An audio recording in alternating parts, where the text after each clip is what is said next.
Oke, bismillahirrahmanirrahim. Assalamualaikum warahmatullahi wabarakatuh. Selamat pagi, siang, sore, dan malam.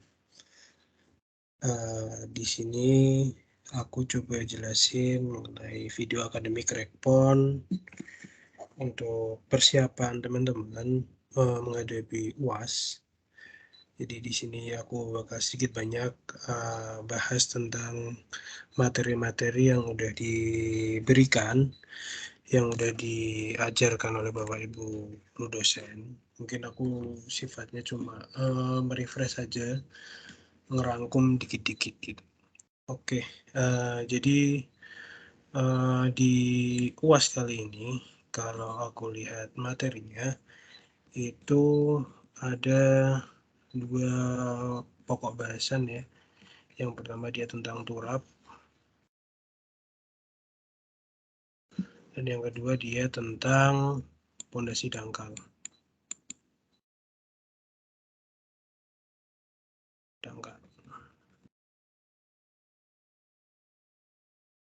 Jadi untuk turap konsepnya kurang lebih sama kayak yang waktu UTS kemarin, kayak dinding penahan tanah. Cuman turap ini dia bentuknya lebih ramping, terus berbentuk kayak lembaran-lembaran baja gitu, atau bisa dari baja, bisa dari beton, juga bisa dari kayu juga, tapi memang jarang digunakan kalau yang dari kayu.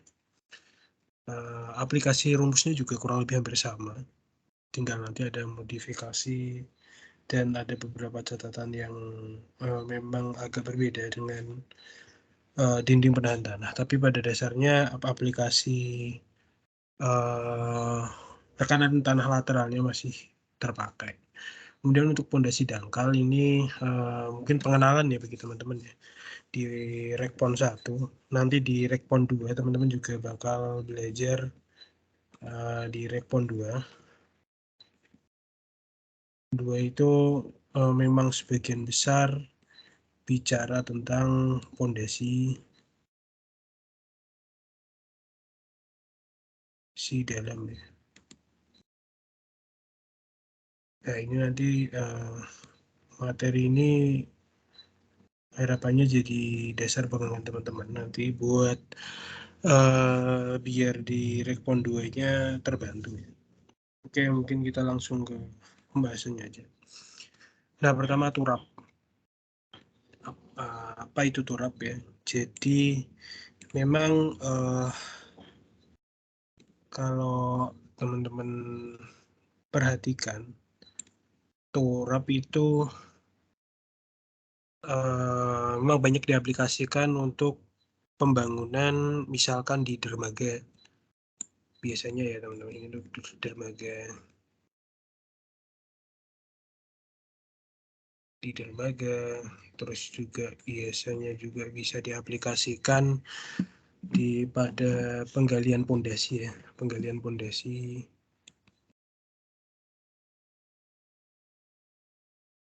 Penggalian pondasi. Jadi kalau pondasi itu kan misalkan ini tanah ya, kita mau bikin pondasi dalam segini. Nah ini waktu kita melubangin tanahnya itu sebelum terpasang pondasi kita kasih turap-turap di sini dulu, di kanan dan kirinya. Nah ini turap. Nah, ini awalnya gini aja deh. Nah ini aku hapus biar teman-teman jelas. Nah ini dikasih turap, ini kondisi awalnya, kondisi existingnya. Terus kemudian digali sampai sini. Nah fungsi turap ini sebenarnya untuk menahan tanah biar tidak jatuh ke dalam. Nah di sini baru nanti kita buat pondasinya. Ntar pondasinya di sini. Nah baru nanti dimasukin tanah lagi. Nah, bisa untuk itu, bisa juga untuk fungsinya kurang lebih sama kayak dinding penahan tanah juga bisa. Jadi mungkin ini di lereng ya mungkin ya. Lereng, di sini rencana mau dibuat jalan mungkin. Di sini sebentar. Di sini rencana mau dibuat jalan. Di sini rencana mau dibuat jalan. Nah, mungkin ini karena memang kebutuhannya ngepres di sini, nah ini mungkin bisa dikasih turap. Turap bisa, ya ini sebenarnya engineering judgment-nya gimana sih? Ini dikasih turap terus ini digali ya, dikeruk.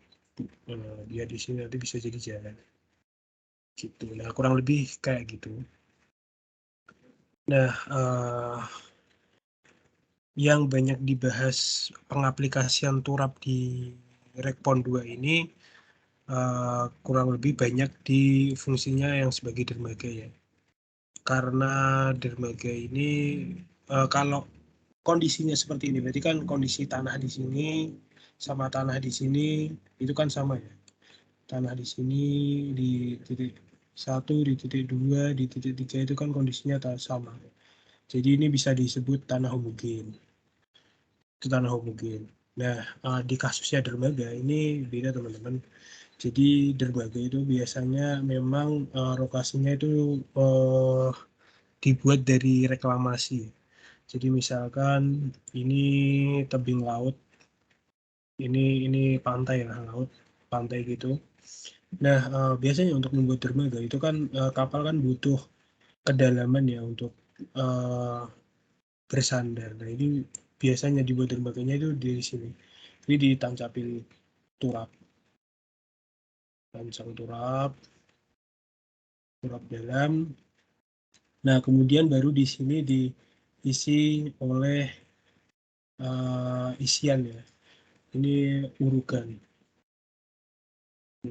Dan urugannya itu biasanya adalah pasir ya. Urugannya biasanya adalah pasir. Ya, kalau ini urugan pasir, ya biasanya tergantung. Terus di sini kondisinya itu tanahnya itu apa? Bisa tanah Kalau urugan pasir itu kan berarti kan granular ya. Pasir, granular. Granular. Granular itu biasanya dia mengandalkan V sebagai kekuatannya. Kuat sebagai komponen utamanya. Dan cirinya adalah dia tidak memiliki kohesi. Nah, untuk tanah dasarnya ini kan tergantung kondisi di setnya masing-masing.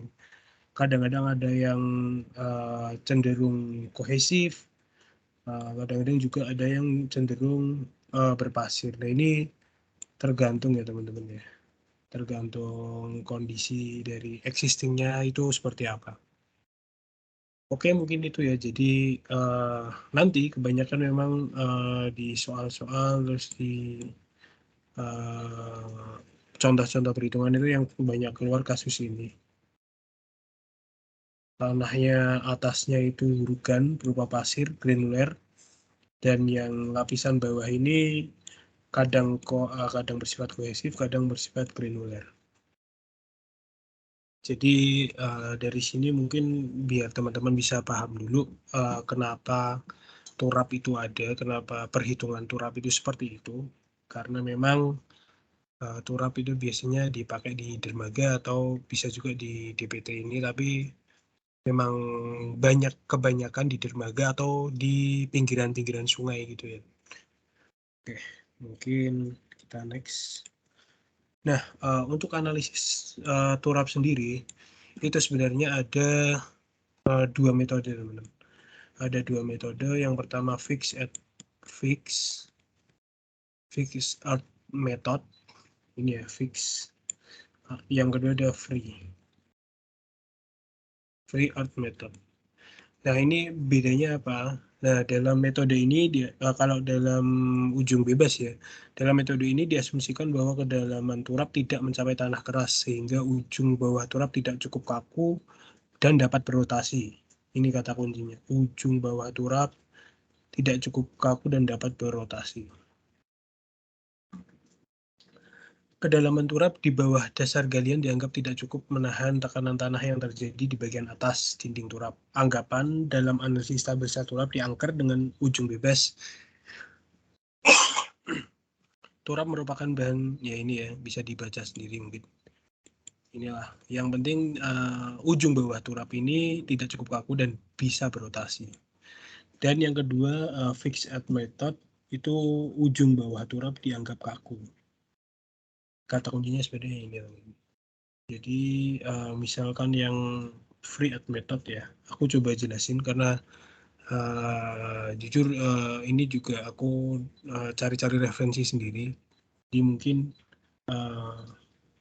bisa di cross check lagi ya nanti ya.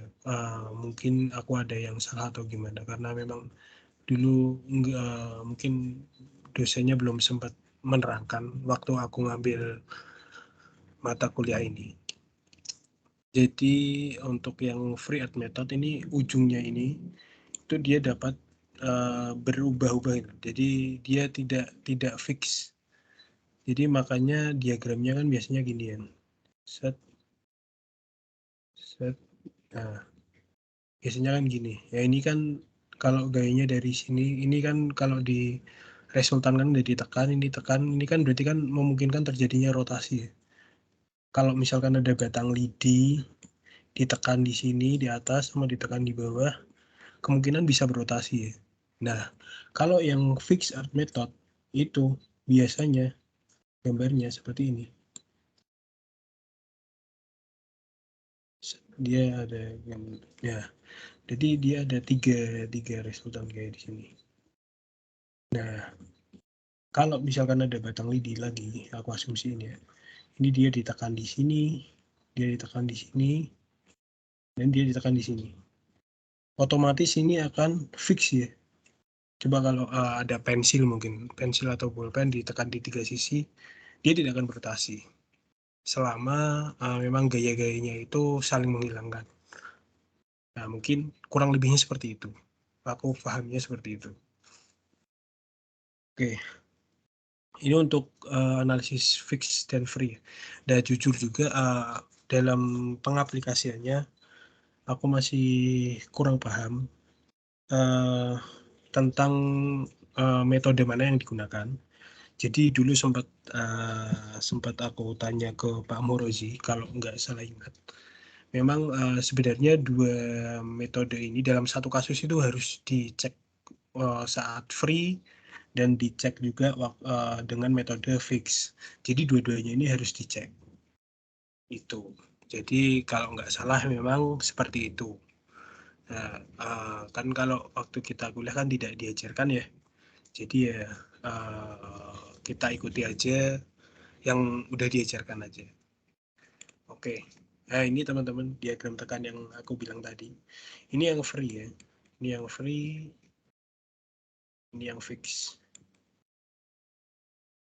Nah ini gayanya kan, ini ke sini ya. Dia juga ke sini. Dan ini kan memungkinkan ini untuk berotasi. Rotasinya mungkin ke sini mungkin. Nah, kalau misalkan dia fix, ini ada gaya ke sini, dia ada gaya ke sini, dia ada gaya ke sini. Jadi otomatis dia fix. Jadi selagi gaya-gaya yang di sisi aktif dan sisi pasif ini saling menghilangkan, batang atau turap itu nggak akan berotasi. Itu. Nah, untuk diagram tekanannya. Mungkin teman-teman masih bingung ya, kenapa garisnya seperti ini, terus garisnya seperti ini, terus belok seperti ini. Ya, ini mungkin untuk memperjelas saja. Mungkin teman-teman lebih familiar dengan garis yang ini, gambar yang sebelah kiri, yang biasa juga diajarkan waktu kemarin, waktu sebelum UTS ya. Nah, ini sebenarnya sama teman-teman. Ini tuh sebenarnya dia waktu kondisi di setelah dia sejajar, setelah di sisi pasifnya ini ada tanah, dia otomatis di sini tuh sebenarnya resultan itu. Kalau yang di gambar sebelah kanan itu ininya di resultan.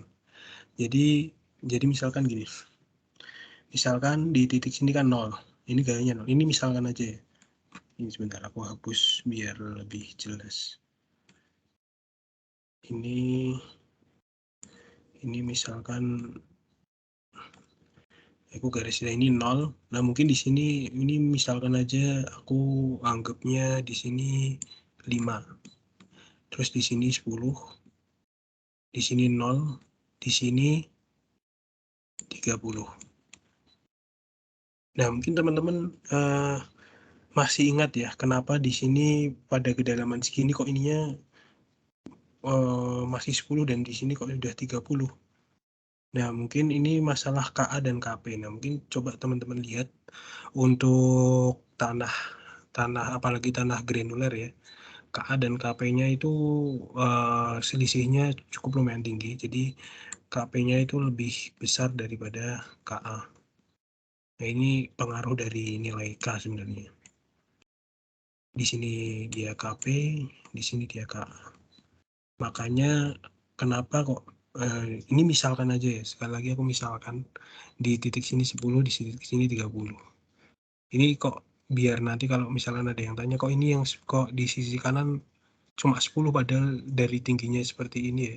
Terus di sisi kiri kok udah 30 padahal dia dari kedalamannya yang mungkin tidak lebih tinggi dari kedalaman yang sisi K. Ya sini sekali lagi karena pengaruh K ya. Karena pengaruh K. Nah, ini misalkan ini 0, ini 5, ini 0, ini 30, ini 10. Nah, ini sebenarnya bisa digambarkan seperti ini teman-teman. Ini set sampai sini dia 5 nilainya. Kemudian dia set sini. Di sini nilainya 20. Nah, ini muka tanahnya di sini. Nah, ini teman-teman. Hasilnya seperti ini karena garis miring ini sebenarnya itu resultan dari dua bidang yang aku arsir ini ya. Jadi sebenarnya lebih besar sisi kirinya ya. Lebih besar sisi kiri dikurangi sisi kanan, nanti jadinya hasilan seperti ini. Ini 20 ini hasilnya dari mana? Dari 30 min 10. Nah, ini sebenarnya di tiap titik nanti juga terjadi pengurangan gitu loh. Dari sisi pasif dikurangi sisi kalau sebelum perpotongan ini dari titik pasif ini, dari sisi aktif dikurangi pasif. Kalau setelah titik perpotongan ini, titik pasif dikurangi gaya dari pasif dikurangi gaya aktif. Kurang lebih seperti itu. Mungkin biar teman-teman paham ya. Maksudnya selama ini mungkin bingung kenapa kok gaya gambarnya seperti itu. Oke, mungkin itu. Nah, untuk menentukan panjang turap sendiri, kita mengacu ke kriteria desain. Sebenarnya kriteria desain dasarnya itu sama teman-teman. Masih menggunakan koefisien tekanan tanah KA dan KP mengacu pada teori ranking. Masih ingat ya rumusnya KA dan KP? Itu seperti apa nanti coba teman-teman ingat lagi. Terus kedalaman pemancangan berdasarkan keseimbangan tekanan tanah aktif dan pasif. Nah, ini teman-teman masih mengacu pada sigma H sama dengan 0 dan sigma moment sama dengan 0. Lalu faktor yang diambil itu 1,2 dan 1,4 sampai 1,4. Terus pemakaian angker sesuai kondisi di lapangan, dimensi turap mengacu pada momen maksimum. Nah, ini di materi yang diberi Pak Mulozi ini udah cukup lengkap menurut aku.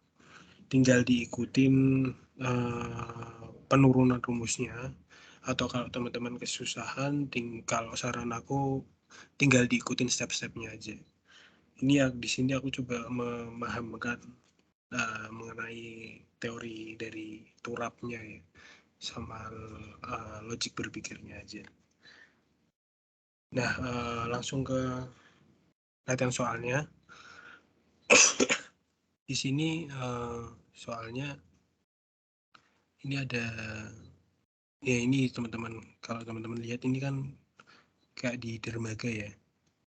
Ini dasarnya di sini. Ini dasarnya di atas ini, dan di sini ada air, muka air tanah. Nah, ini bisa di dermaga, bisa sungai, tapi dengan kedalaman seperti ini mungkin ini di dermaga ya. Nah, ciri yang lainnya ini timbunannya dia bukan menggunakan pasir. Jadi timbunan tadi bisa granuler, bisa tidak. Nah, ini tanah dasarnya, ini tanah dasar berpasir. Jadi dia cenderung kategori yang granuler, tanah granuler. Tanah dasarnya dan timbunannya dia, kan timbunannya di sini ya. Ini sisi timbunannya. Bentar, biar agak rapi ya. Sisi timbunannya dia di ini. Nah, ini daerah timbunannya. Dan ini tanah dasarnya. Oke. Yang pertama, hitung dan gambarkan tekanan tanah aktif pasif pada turap tersebut. Yang kedua, hitung kedalaman turap dibutuhkan tanpa angkur. Yang ketiga, menghitung momen maksimum yang terjadi tanpa angkur. Dan yang keempat, gambar bidang momen turap tanpa dan dengan angker. Jadi walaupun di sini ada gambar angker, tapi kita diminta untuk mengabaikannya ya. Ini hitung dengan pasif, aktif pasif, terus hitung kedalaman tanpa angker, dan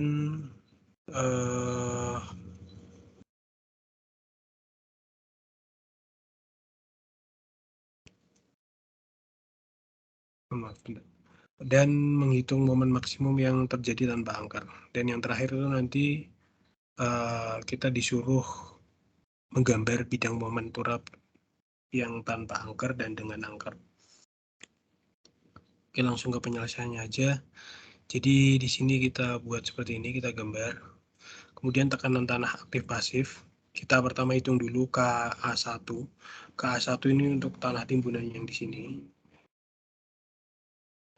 Terus yang kemudian KA2. KA2 itu untuk tanah dasar yang di sisi aktif. Yang ketiga itu kita hitung KP itu untuk yang tanah dasar di sisi pasifnya. Ini kalau teman-teman lihat ya, selisihnya KA dan KP ini kan sangat jauh sekali ya. 0,4 sama 3,25. Ini dihitung pakai rumus-rumus biasa. K1 kali Q, gamma H kali K kali KA dikurangi 2C akar KA di P2. Nah, ini kurang lebih sama lah ya teman-teman, kayak menghitung waktu materi di PT. Nah, untuk yang ini kita mencari H3 ya. H3 ini dapat dicari dari rumus ini teman-teman. Perbandingan segitiga. Nah, ini PA2 tambah P3 tambah P4 dibagi dengan gamma 2 aksen berat jenisnya yang di sini, terus dalam kurung KP min KA2. Kenapa KP min KA2? Yang seperti yang aku jelasin tadi ya, yang posisinya di sini. Nah, mungkin ini juga rumusnya ada di materi yang dikirim, yang dikasih oleh Pak Murozi. Terus kemudian titik tangkap tekanan tanah aktif. Nah, ini kita cari dulu PA-nya berapa, kita total semuanya, total dari luas bidang aktifnya ini berapa, kita dapat 30,92 ton per meter. Terus Z-nya kita dapat 4,99. Ya, ini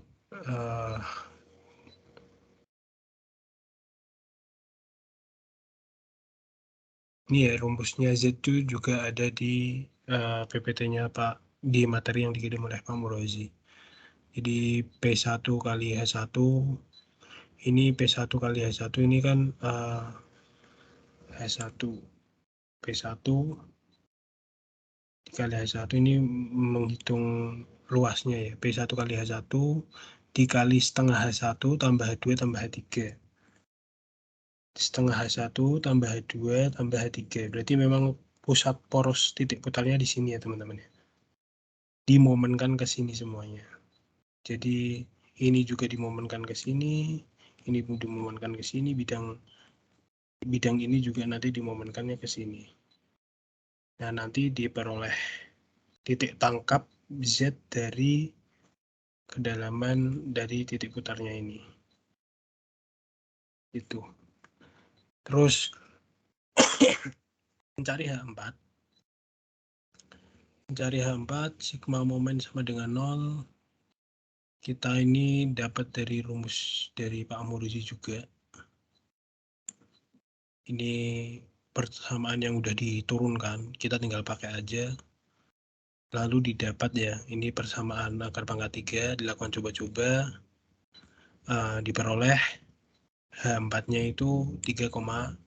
Nah, kita cek 3,6 kita masukkan ke persamaan ini, ketemunya 4,79. Nah, ini udah dianggap mendekati 0 ya. Kan harusnya 0. Tapi tidak dianggap mendekati 0 karena memang sebenarnya bisa pakai Excel ya. Ya karena mungkin kalau teman-teman nanti pakai Excel bisa lebih teliti lagi, bisa mendekati 0. Tapi tapi komanya mungkin 3,6 sekian.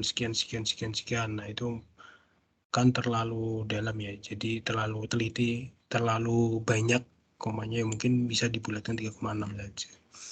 Nah, dari H4 ini kita peroleh ya. Kita peroleh H4 itu yang ini. Nah, kita peroleh H totalnya, H turap yang tertanamnya itu H3 plus H4, 2,313 ditambah 3,6, jadi 5,913. Ini teoritisnya. Nah, karena di awal tadi ada satu ini ya, 1,2 sampai 1,4 faktor amannya, umumnya diambil segini. Ini bisa kurang, bisa lebih karena memang di beberapa sumber juga ada yang mengatakan 1,5 ya. Nah, ini berhubung aku dapat sumber juga yang menyatakan hal tersebut 1,5, jadi di sini mungkin aku bisa kali 1,5.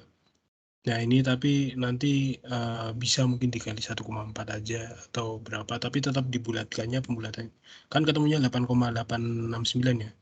Nah, nanti tetap dibulatkan ke atas. Tingginya 9 meter, terus panjang turap total itu dihitung dari atas ini, teman. Di atas sampai bawah. Dari atas sampai bawah itu totalnya panjangnya 17 meter. Itu. Terus kemudian momen maksimum yang terjadi. Nah, ini juga rumus yang sama sebenarnya, tinggal pakai aja dari materi yang udah ada. Itu rumusnya P dikali Z tambah Z aksen dikurangi setengah gamma aksen kali Z aksen kuadrat dikali KP min KA. Nah, Z aksennya itu berapa? Ini rumusnya ini, diperoleh Z aksen sebesar ini. Dan momen maksimumnya tinggal kita masukin tadi Z aksennya ke sini. Maaf, masukkan ke sini. Sama ke sini. Oke, jadi diperoleh ya momen maksimumnya segini. Nah, ini nanti momen maksimum fungsinya untuk apa? Momen maksimum itu biasanya digunakan untuk profil turapnya ya.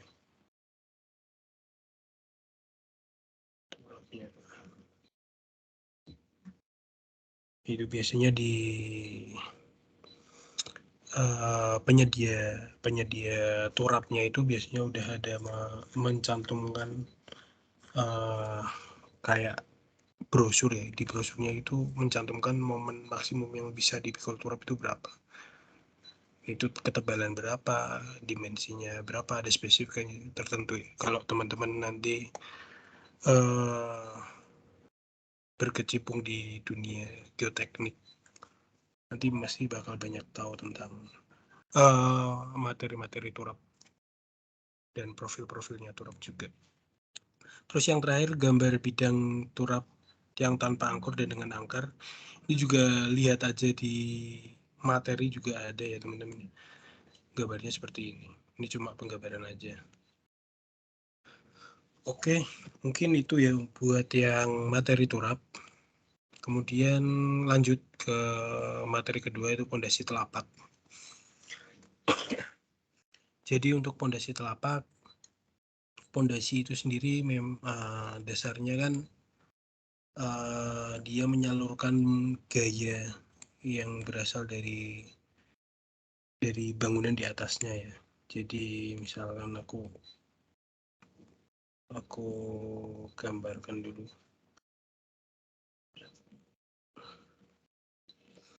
Misalkan ada bangunan. Ini misalkan ada bangunan di sini.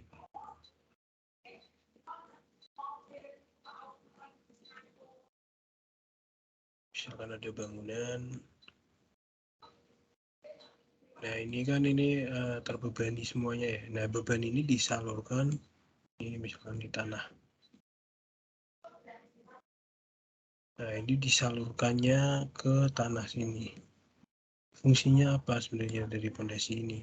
Fungsinya dia menyalurkan beban yang dari bangunan-bangunan yang ada di atasnya ke tanah ya. Jadi mungkin teman-teman bingung ya, kenapa harus pondasi bentuknya seperti ini, kenapa harus diperlebar. Kalau misalkan pondasinya nggak aku lebarin ya, analoginya seperti ini teman-teman.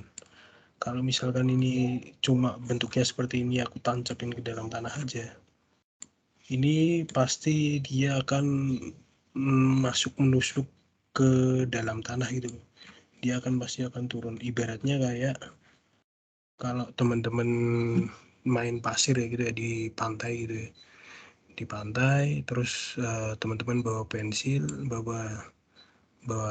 gitu ya, ini pensil juga dimasukkan ke dalam pasir, masih jadinya nanti pensil itu kan bakal masuk dengan mudah masuk gitu loh. Nah ini juga sama kayak bangunan. Kenapa di bawahnya diperlebar itu biar dia ada tegangan permukaannya itu lebih kecil ya. Kalau misalkan luas permukaannya ini diperlebar, berarti kan semakin lebar luas permukaan suatu pondasi itu kan berarti kan semakin kecil gaya kontak yang ditimbulkan. Karena kan kalau teman-teman ingat rumus tekanan ya, ini kan misalkan 25 ton dibagi dalam luasan yang 2,5 meter dikali 2,5 meter. Jadi kan 2,5 kali 2,5 itu 6,25 ya. Nah, berarti 26,25 dibagi 6,25 ya, berarti intinya gini teman-teman. Intinya kalau semakin besar luas permukaan pondasi yang teman-teman bikin, itu semakin kecil pula gaya kontak yang terjadi. Intinya gitu. Nah ini lanjut ke ini lagi ya. Ini kalau pensil aku masukin kan pasti kan langsung masuk. Beda cerita kalau misalkan teman-teman punya pensil, terus teman-teman bawahnya ini mungkin ada gabus ya, busa yang berbentuk persegi gitu. Nah teman-teman kasih tekanan yang sama ke pasir, itu kan pasti kan dia atau styrofoam yang agak kaku ya, itu kan pasti kan dia kan bakal lebih sulit untuk menembus ke tanah. Jadi ya mungkin sampai sini aja, nggak sampai masuk ke dalam. Itu konsepnya seperti itu. Kenapa pondasi dibuat lebih lebar, lebih besar. Ini berkaitan dengan daya dukung tanah juga. Jadi tanah itu punya daya dukung,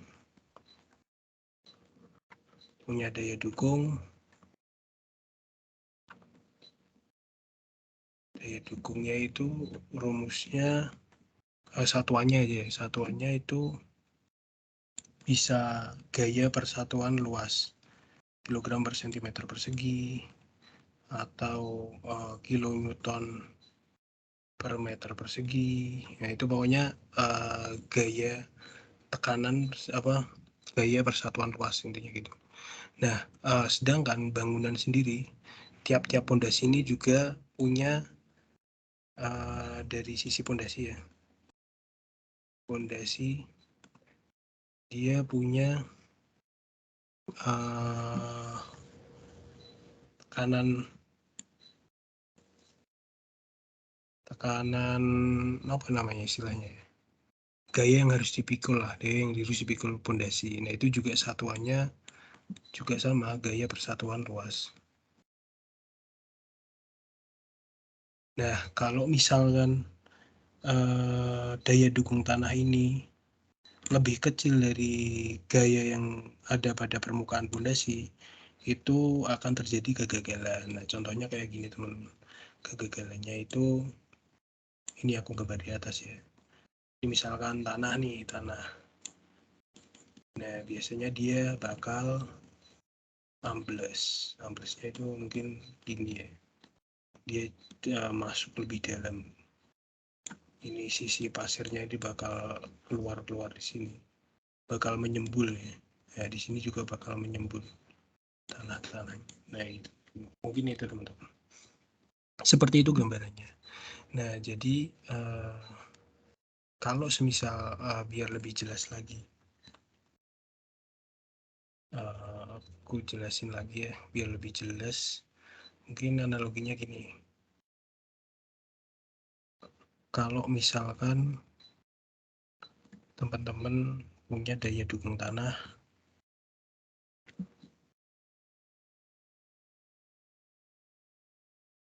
misalkan berapa? 10 kilogram per 10 ton deh, 10 ton per meter persegi. Nah, teman-teman punya 10 ton per meter persegi. Nah, dari perhitungan struktur bangunan, satu titik pondasi ini dia ada gaya aksial sebesar 20 ton. Nah, kira-kira biar ada 40 ton deh. Kira-kira biar ini memenuhi luas pondasi yang diperlukan itu berapa, kan gitu kan. Coba misalkan dicoba dibuat 1x1.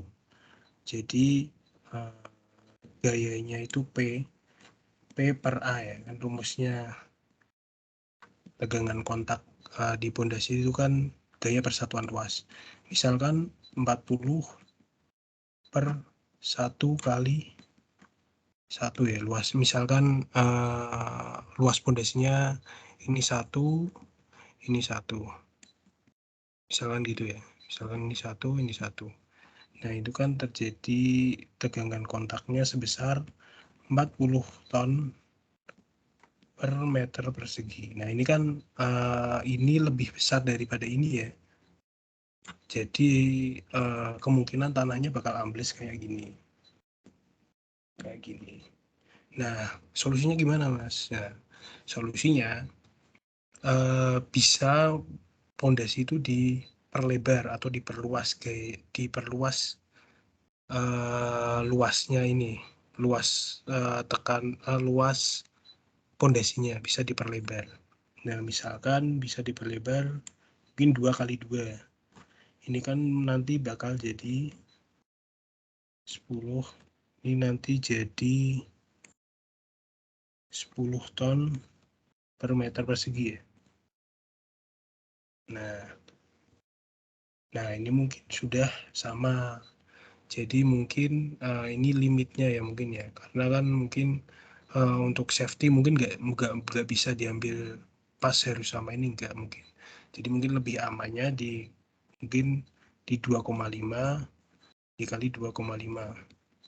Itu hasilnya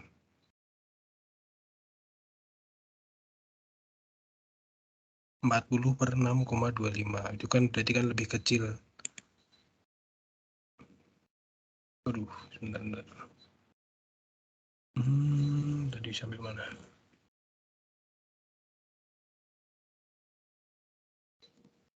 Nah, itu kan tidak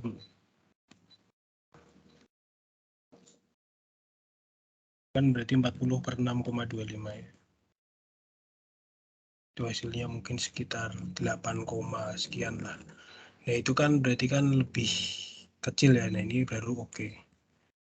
Nah jadi teman-teman kalau misalkan gaya yang dari struktur atas suatu bangunan itu besar, maka pondasinya juga harus semakin besar karena daya dukung tanah itu memiliki batasan daya dukung yang tidak boleh terlampaui. Gitu teman-teman.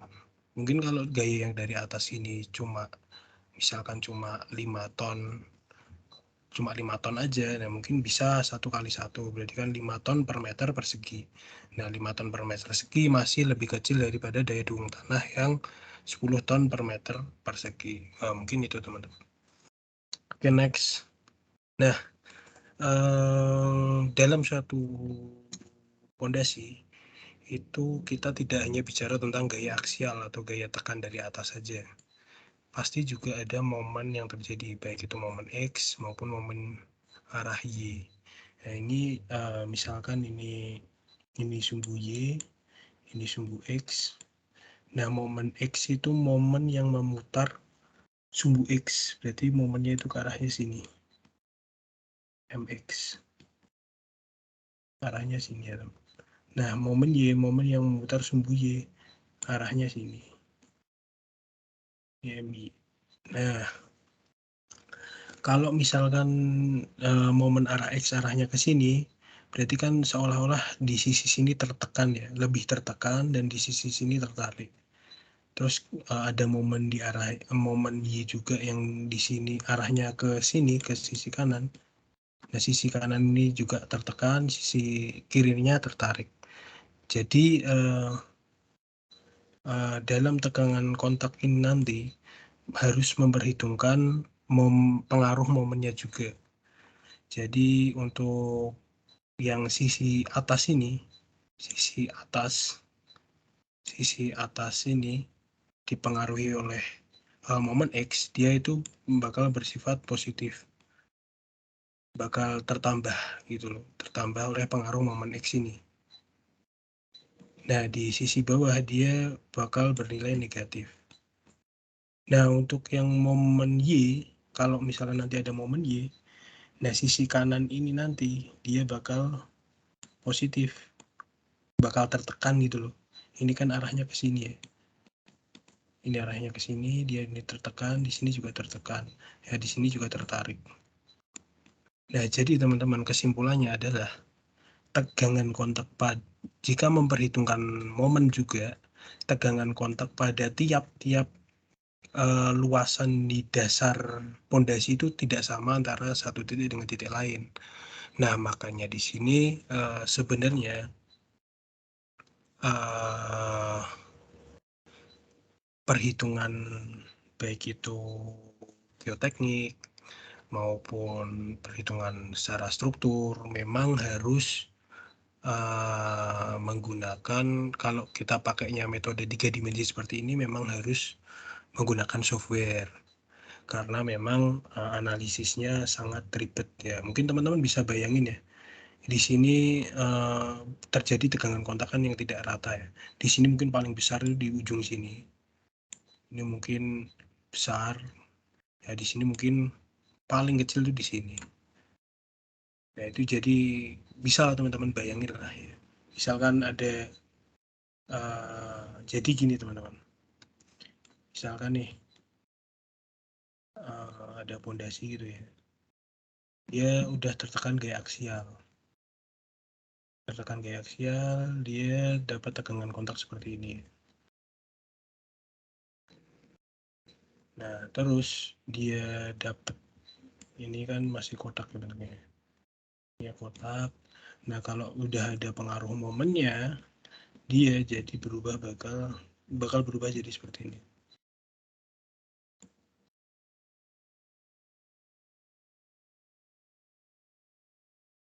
Nah seperti ini teman-teman. Nah ini itu terjadi akibat tegangan kontak yang bersifat naik ke atas. Ini yang lurus ini dari gaya aksial. Terus yang kedua dia juga ada pengaruh dari gaya momennya. Nah, momen ini bentuknya gaya tekannya seperti ini. Ya.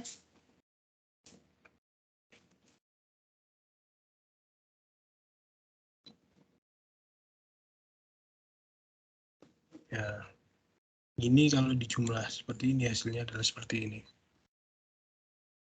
Nah, mungkin itu ya teman-teman ya. Nah, ini untuk satu arah saja. Nah, belum nanti untuk arah yang satunya. Itu nanti juga beda lagi. Ini paham nggak ya maksudnya? Ini kan misalkan ini ada potongan AA gitu ya. Ini potongan AA itu seperti ini. Nah, nanti untuk potongan BB itu juga ada lagi akibat pengaruh dari momen Y. Itu teman-teman. Jadi memang di setiap sisi tegangan kontak pada dasar pondasi itu memang beda-beda gayanya. Oke, mungkin itu ya. Nah, tegangan kontak itu juga tidak boleh negatif, teman-teman. Nah, tegangan kontak itu negatif itu bila kayak gimana sih? Nah, contohnya kayak misalkan ini gaya akibat dari beban aksial ya. Beban aksial itu misalkan dia nilainya 10 ton. 10 ton per meter. Nah, dia dapat juga momen misalkan ini misal aja ya teman. Misalkan ini 15 ton per meter, 15 ton per meter. Nah, ini hasilnya seperti apa? Hasilnya kan pasti kan seperti ini ya teman. Yang sini yang sini 25 ton,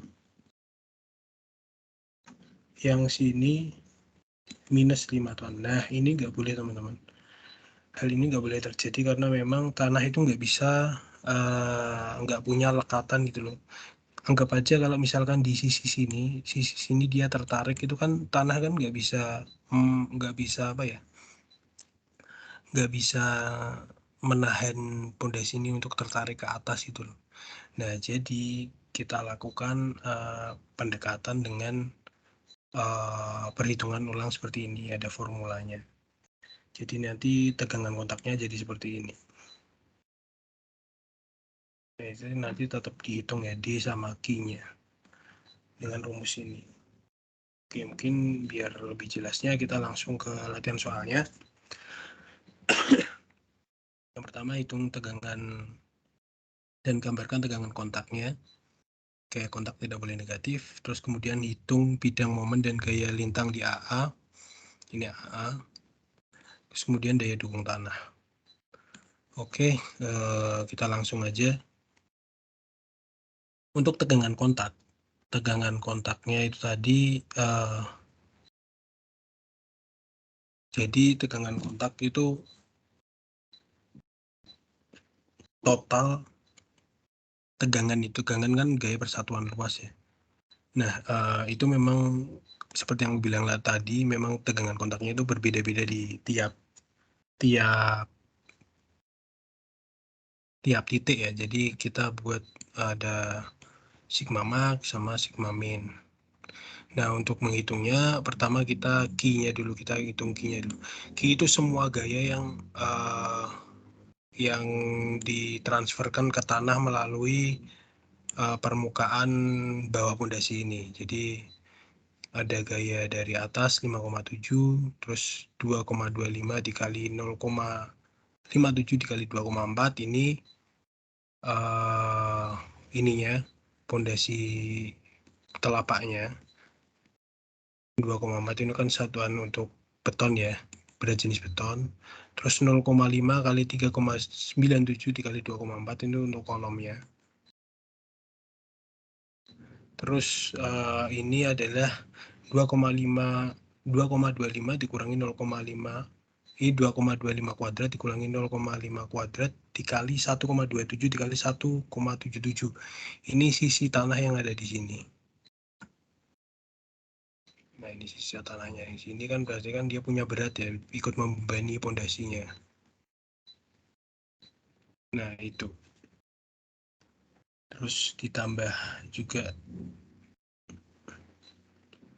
ini dikali 1, ini kan ada yang di bawah muka air tanah, ada yang di atas muka air tanah. Nah, ini untuk yang di bawah muka air tanah, ini yang di atas muka air tanah. Oke, itu ketemu tegangannya itu 35,998 ton. Nah, untuk tegangan kontak sendiri, rumusnya seperti tadi, Q per A plus minus MX dikali X per IY plus minus MY dikali Y per IX. Jadi sama, kita tinggal ikutin rumusnya aja. Momen X sudah diketahui, X, nah ini X teman-teman, X itu sebenarnya jarak, kalau aku gambarin ini tambah atasnya ya. Ini kolomnya. Nah, momen X. Momen X itu kan momen yang memutar arah sumbu X. Ini sumbu Y. Ini sumbu X. Momen X, momen yang memutar arah sumbu, berarti arahnya gini teman-teman. Ini ya. Jadi memutarnya di sini. Kelihatan ya, memutar. Nah, ini. Memutarnya di sini. Nah, momen X ini dikali dengan jaraknya dari pusat ini ke ujung ya, karena ujung ini kan yang paling besar ya, paling besar gayanya. Terus dibagi IY-nya itu kan kalau teman-teman ingat inersia untuk persegi itu kan 1/12 B kali H pangkat 3. Nah, kebetulan ini persegi jadi sama ya, 1/12 kali 2,25 dikali 2,25 pangkat 3. Ini tinggal diikutin rumusnya aja. Nah, untuk jaraknya ini kan berarti ini kan titik porosnya di sini ya. Titik putarnya di sisi sini dia tertekan, di sisi sini dia tertarik. Jadi kan kalau aku boleh gambarin, aku buat potongan di sini. Potongan AA. Nah, gambarannya itu AA itu seperti ini. Ini ya. Berarti dia di sisi sini dia tekan. Sorry. Dia di sisi sini dia tekan. Sini dia tekan, sini dia tarik. Dan tariknya itu sama ya. Nah, gini teman-teman.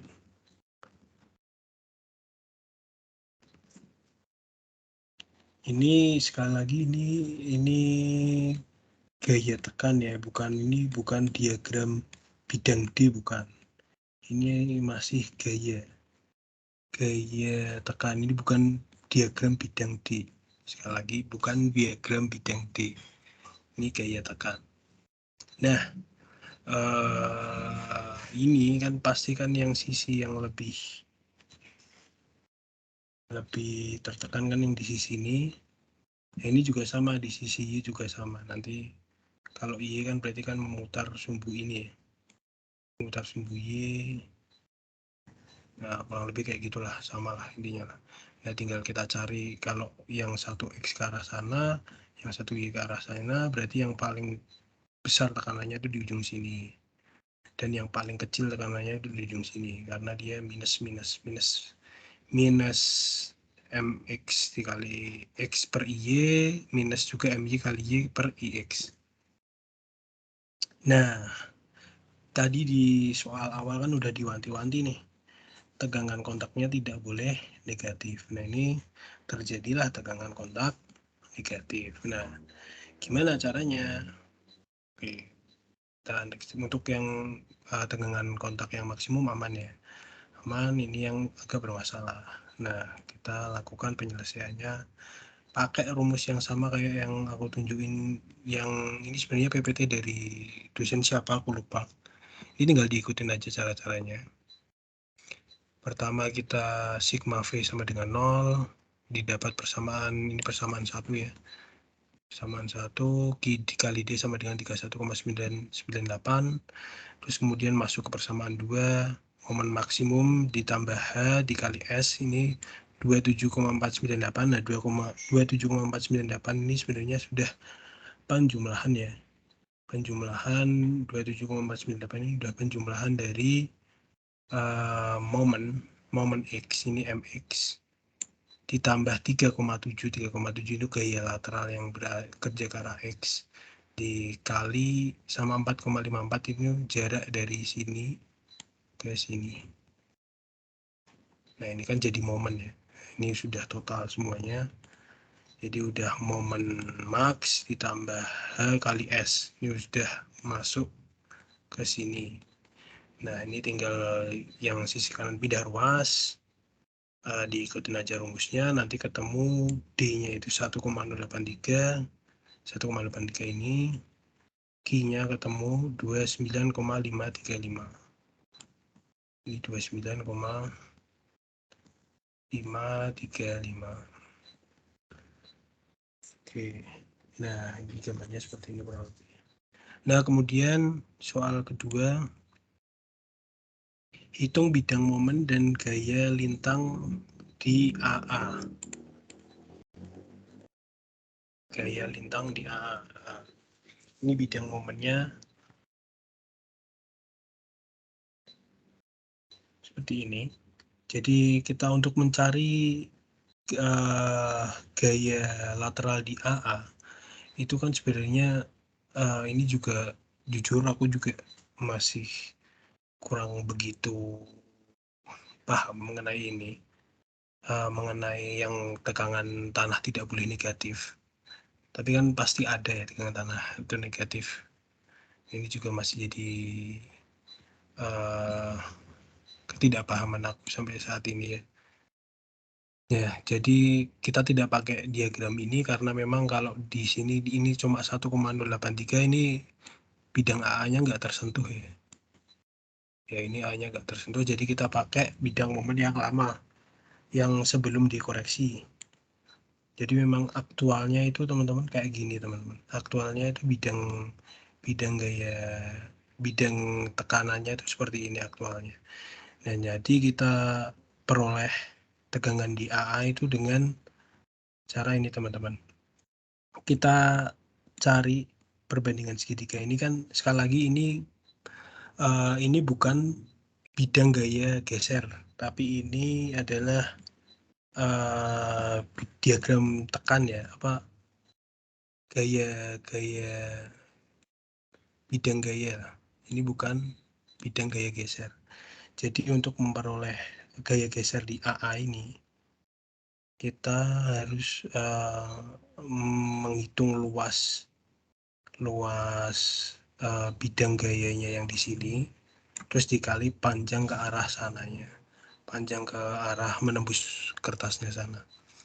Nah, kita bisa peroleh ini dari perbandingan segitiga. X-nya kita peroleh di sini adalah 3,006. Nah, terus dikali 0,875 itu dikali lebarnya ke sini 0,875, lalu ditambah 0,875 dikali ketinggiannya ini, kedalamannya ini tuh 2,5 dikurangi 3,006 dikali setengah karena ini bentuknya segitiga. Nah, diperolehlah V-nya itu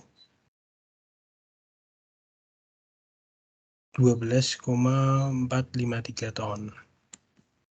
Nah, di momen maksimumnya itu juga tinggal kita kalikan seperti ini. 2,576 dikali 0,875 dikali setengah ditambah 9,877 dikali 0,875 dikali 2/3. Ini dimomenkan di sini ya teman-teman, di muka kolomnya sini ya. Ini kan momen kan 2,576 dikali 0,875, pusat gayanya kan di setengahnya sini.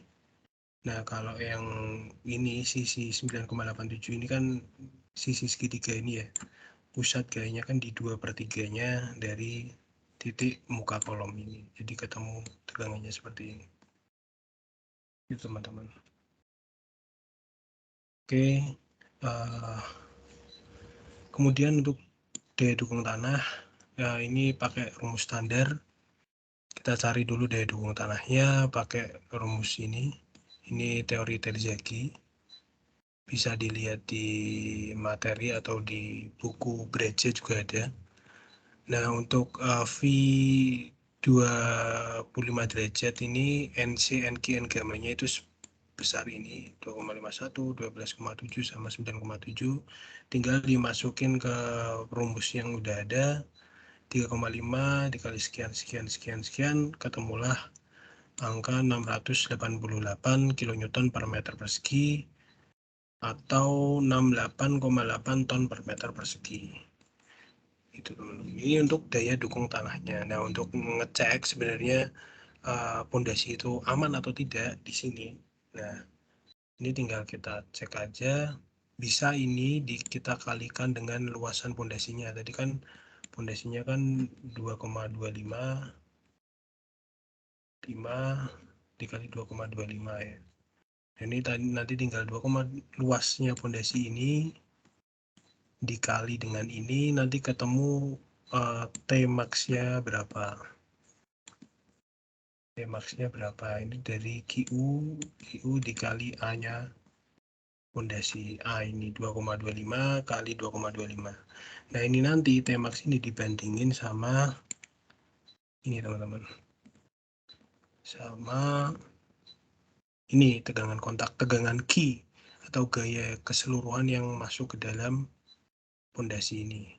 Ini 35 ton 35,998. Nah, memang harusnya untuk beban satu titik sebesar ini memang harusnya masuk sih teman-teman. Karena memang untuk dimensi pondasinya juga gede ya, 2,25 kali 2,25, dan daya dukung tanahnya juga lumayan mumpuni. Kalau dikira-kira memang masuk sih, karena memang biasanya untuk gedung-gedung tinggi itu satu titik itu bisa sampai 60-70 ton. Itu untuk satu titik ya. Nah, mungkin itu teman-teman yang bisa aku sampaikan. Pasti banyak kekurangan dari penyampaian aku ini. Banyak materi-materi yang mungkin aku juga belum kuasai secara baik. Aku minta maaf sebesar-besarnya jika ada kekurangan. Terima kasih udah mau nyempetin dengerin apa yang aku sampaikan. Tetap semangat, jangan lupa berdoa. Sekian dari aku, kurang lebihnya mohon maaf. Wassalamualaikum warahmatullahi wabarakatuh.